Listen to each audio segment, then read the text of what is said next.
British American Tobacco had their investor briefing this morning. Traditionally, the company is one of the best dividend payers on the NSE. What's your outlook going forward? Well, as usual, they gave a 100% dividend payout.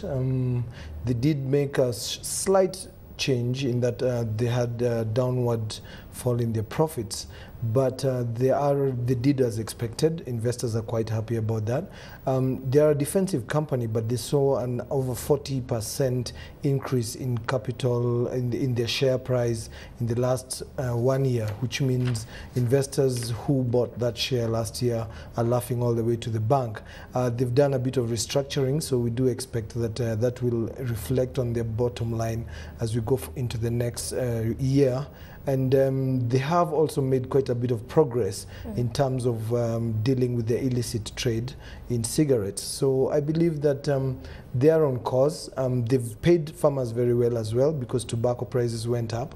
So that was a good thing for the tobacco farmers in the country, meaning that they've also got some extra earnings in this year's results.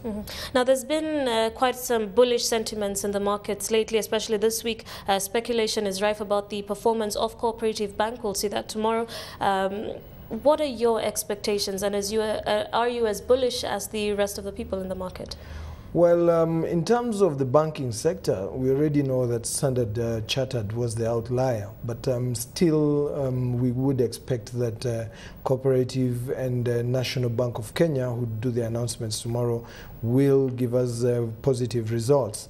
But in terms of the market, we've seen the tea sector, the agricultural sector, but mainly tea companies, because even those that are in the alternative investment market segment are doing very well in the last 1 or 2 weeks. And this is due to local demand, which is very good. I think locals have started being very active in the market, and that is a very good sign. So I believe we should be going towards the 4,000 mark. Now, other reports are today, cost of electricity is expected to ease following a season of good rainfall. The fuel cost we saw towards the end of November almost doubled, and it hurt both manufacturers as well as retail consumers. What impact do you think this will have on the energy sector and specifically on Kenya Power and Lighting Company? Well, Kenya Power and Lighting Company normally just takes this fuel cost and hands it back to the government. It's not really a cost that is KPLC centric, really. So I think KPLC will not suffer much. I think they'll continue to make their bottom line. You know, they're going to make proper profits. What I think is that the consumer, who will start getting more in his pocket in terms of having less to pay for electricity, as well as manufacturers, because the cost of goods will definitely be affected by lower electricity costs, meaning that manufacturing costs go down, will be good in terms of inflation. So I do think that although we don't expect a very quick reduction to the halfway part, because the dams are not yet full, I think that this is going to be a very good thing in terms of spurring the economy, in that investors or the people will have more money, and also manufacturers will be able to price more competitively. Finally, I'd like to get your opinion on whether we are likely to see the NSE touching the 4,000 mark. We've seen it now at 3,900. Basically, that was riding on the wave of British American Tobacco, as well as the tea stocks you've just talked about. Are we going to get there, and when do you think we are, if the market does?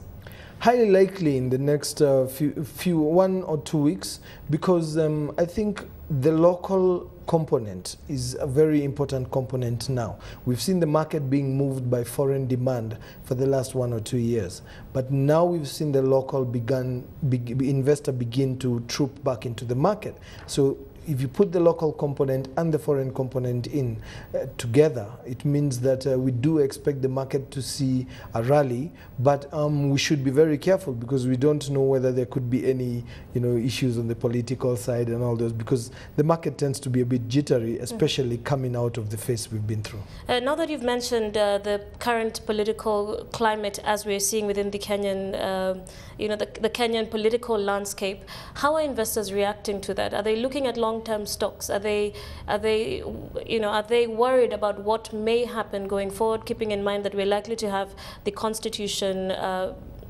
as they say, by the end of this month?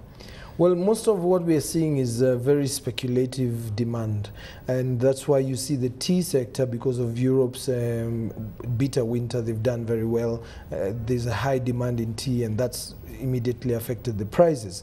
Politically, it doesn't really affect the market instantly, but for the foreign investor, they are really keen on seeing what will happen on the political front, and that is why I fear that if they do feel that there is more political risk, they may pull out of the market, which would increase supply and in that case push down the market. But in effect, I think we are in a very good position. The political goodwill seems to be very high, with the president telling ministers they can't even travel until they have something in place. And I think that we are looking at a very good situation for a market rally.